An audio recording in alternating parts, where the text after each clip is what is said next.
कहानी की शुरुआत साल 1887 से होती है। एक महान सम्राट कई राज्यों को जीतकर अपने साम्राज्य में लौटता है। उसके साथ सोने चांदी का अपार खजाना और युद्ध में पकड़े गए कई कैदी भी होते हैं। पूरे राज्य में उत्सव का माहौल होता है और लोग अपने विजयी राजा का भव्य स्वागत करते हैं। महल पहुंचने पर राजा अपने छोटे बेटे एमलेट और रानी से मिलता है। अपने पिता को सुरक्षित देखकर एमलेट बेहद खुश हो जाता है। राजा युद्ध से लाया हुआ एक अनमोल लॉकेट अपने बेटे को भेंट करता है और उसे हमेशा साहसी बने रहने की सीख देता है।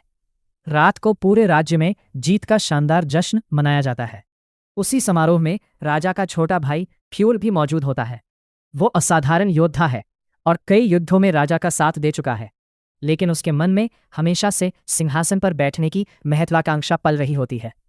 रात के समय राजा अपनी रानी को युद्ध में लगे गहरे घाव दिखाता है। उसे महसूस होता है कि शायद उसकी उम्र ज्यादा लंबी नहीं है, इसलिए वो चाहता है कि भविष्य में उसका बेटा एमलेट ही इस राज्य का उत्तराधिकारी बने। लेकिन रानी चिंता जताती है कि एमलेट अभी बहुत छोटा है और फ्यूल कभी भी उसे राजा नहीं बनने देगा। अगर भविष्य सुरक्षित करना है तो पहले फ्यूल के खतरे का अंत करना होगा। अगले दिन राजा एमलेट को एक प्राचीन और रहस्यमयी मंदिर में ले जाता रहे। रास्ते में वो बताता है कि बचपन में उसके पिता भी उसे इसी पवित्र स्थान पर लाए थे। मंदिर के अंदर एक रहस्यमय पुजारी उनका स्वागत करता है और उन्हें एक प्राचीन अनुष्ठान में शामिल होने के लिए कहता है। अनुष्ठान के दौरान उनसे पूछा जाता है कि उनके भीतर भेड़ का साहस है या भेड़िए का। राजा पूरे आत्मविश्वास से उत्तर देता है, जबकि एमलेट की आवाज़ कांप जाती है। राजा उसे समझाता है कि भविष्य का शासक बनने के लिए सिर्फ जन्म नहीं बल्कि मजबूत इरादा भी होना चाहिए। इसके बाद एमलेट एक पवित्र वृक्ष को स्पर्श करता है। जैसे ही उसका हाथ पेड़ से लगता है, उसे विचित्र दृश्य दिखाई देने लगते हैं। उसे अपने पूर्वजों की झलक मिलती है, मानो वे उसे आशीर्वाद देकर उसके भविष्य की राह दिखा रहे हों। अनुष्ठान समाप्त होते ही अचानक फ्यूल अपने सैनिकों के साथ वहां पहुंच जाता है और राजा पर हमला बोल देता है। राजा अपने बेटे को तुरंत वहां से भागने का आदेश देता है और खुद अपने भाई से भिड़ जाता है। मजबूर होकर एमलेट वहां से भाग निकलता है। कुछ ही देर बाद फ्यूल राजा को परास्त कर उसकी हत्या कर देता है। उधर एक सैनिक एमलेट को पकड़ने की कोशिश करता है, लेकिन एमलेट उससे भिड़कर किसी तरह बच निकलता है। जब वो महल पहुंचता है तो देखता है कि सब कुछ बदल चुका है। फ्यूल ने पूरे राज्य पर कब्जा कर लिया है और उसकी माँ भी उसकी कैद में है। एमलेट समझ जाता है कि अगर वो यहाँ रुका तो उसकी मौत तय है, इसलिए वो समुद्र की ओर भाग जाता है। इस बीच घायल सैनिक फ्यूल से झूठ बोल देता है कि एमलेट समुद्र में डूबकर मर चुका है, जबकि सच्चाई ये होती है कि एमलेट एक नाव के सहारे वहां से निकल चुका होता है। जाते जाते वो प्रतिज्ञा करता है कि एक दिन वो लौटेगा, अपने पिता की मौत का बदला लेगा और अपनी माँ को आज़ाद कराएगा। सालों बीत जाते हैं। अब एमलेट एक शक्तिशाली और निर्दयी योद्धा बन चुका होता है। वो अपने साथियों के साथ गांवों पर धावा बोलता है, लोगों को बंदी बनाता है और युद्ध ही उसकी जिंदगी बन चुका होता है। लेकिन उसके दिल में बदले की आग अब भी पहले जैसी जल रही होती है। एक दिन एक गांव पर हमले के दौरान उसकी मुलाकात एक रहस्यमयी अंधी स्त्री से होती है। आंखें ना होने के बावजूद वो एमलेट को पहचान लेती है। वो बताती है कि फ्यूल के बेटे ने उसकी आंखें निकलवा दी थी।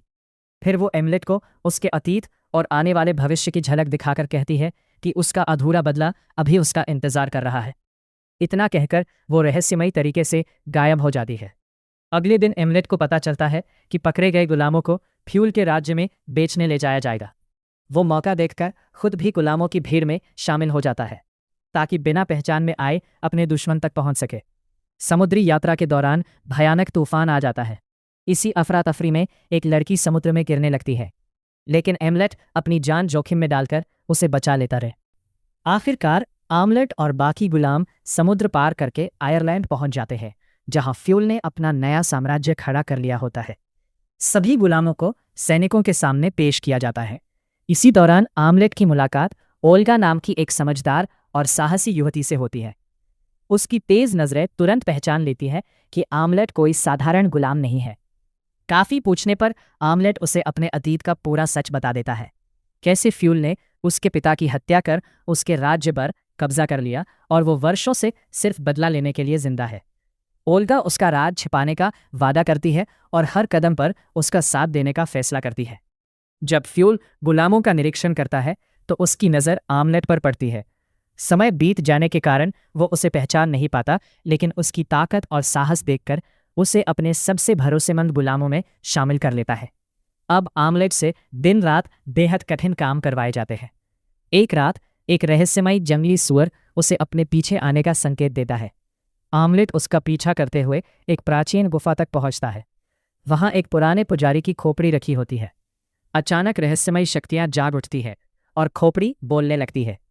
आमलेट समझ जाता है कि ये वही पुजारी है जिसने बचपन में उसका अनुष्ठान कराया था। खोपड़ी उसे बताती है कि अगर वो अपने पिता का बदला लेना चाहता है तो उसे एक ऐसी दिव्य तलवार हासिल करनी होगी जिसमें अद्भुत शक्तियां छिपी हैं। वो उसे उस तलवार तक पहुंचने का रास्ता भी बता देती है। अगली रात आमलेट अकेले उस प्राचीन खंडहर में पहुंचता है जहां तलवार छिपी होती है।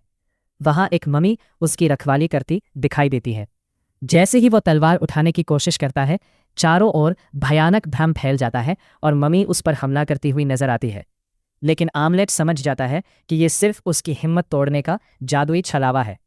वो बिना डरे आगे बढ़ता है, तलवार उठा लेता है और उसी पल सारा भ्रम गायब हो जाता है। मम्मी धूल बनकर बिखर जाती है और आमलेट तलवार छिपाकर वापस लौट आता है। अगले दिन वो ओल्गा से कहता है कि जल्द ही फ्यूल का अंत होगा और सभी गुलाम आज़ाद होंगे। कुछ समय बाद सैनिक गुलामों को एक जानलेवा खेल में हिस्सा लेने के लिए ले जाते हैं। मुकाबले के दौरान फ्यूल का छोटा बेटा भी मैदान में उतर आता है। जब इस पर हमला होने वाला होता है तो आमलेट उसकी जान बचा लेता है और विरोधी खिलाड़ी को मार गिराता है। उसकी बहादुरी से उसकी टीम जीत जाती है। इनाम के तौर पर उस रात कुछ गुलामों को थोड़ी आज़ादी दी जाती है और इसी दौरान आमलेट और ओल्गा का रिश्ता और गहरा हो जाता है।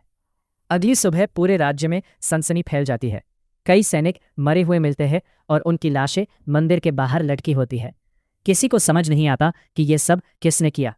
फ्यूल को लगता है कि कोई अदृश्य शक्ति उससे बदला ले रही है।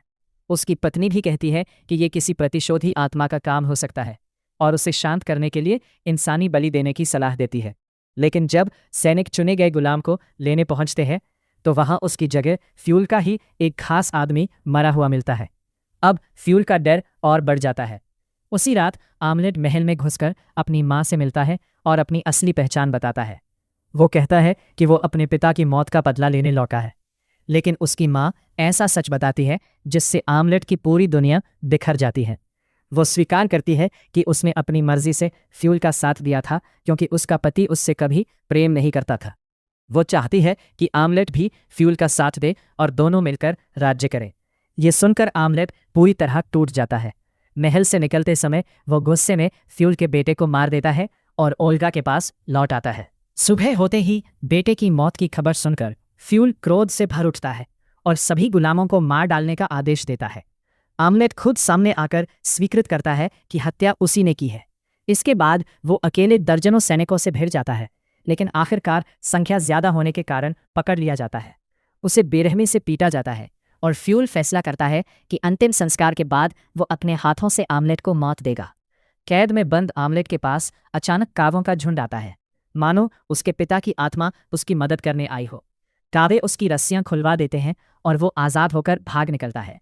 वो ओल्गा के साथ वहां से दूर चला जाता है। दोनों नई जिंदगी शुरू करते हैं और शादी कर लेते हैं। कुछ समय बाद ओल्गा बताती है कि वो माँ बनने वाली है। ये खबर सुनकर पहली बार आमलेट बदले से ज्यादा अपने परिवार के भविष्य के बारे में सोचने लगता है और फैसला करता है कि अब वो शांत जीवन जिएगा। लेकिन सफर के दौरान उसे एहसास होता है कि जब तक फ्यूल जिंदा रहेगा उसके परिवार पर खतरा बना रहेगा। वो नाविक को अपनी अंगूठी देकर ओल्गा को सुरक्षित उसके रिश्तेदारों तक पहुंचाने की जिम्मेदारी सौंपता है। ओल्गा उसे रोकने की बहुत कोशिश करती है, लेकिन आमलेट समुद्र में छलांग लगाकर अकेला वापस लौट पड़ता है। राज्य पहुंचते ही वो देखता है कि कई सैनिक रहस्यमय तरीके से मारे जा चुके हैं। ऐसा लगता है जैसे जादुई तलवार खुद अपने मालिक का रास्ता साफ कर रही हो। आमलेट तलवार लेकर महल की ओर बढ़ता है और रास्ते में आने वाले हर दुश्मन को परास्त करता हुआ सभी गुलामों को भी आज़ाद करा देता है। महल के भीतर सबसे पहले उसकी मुलाकात अपनी माँ से होती है।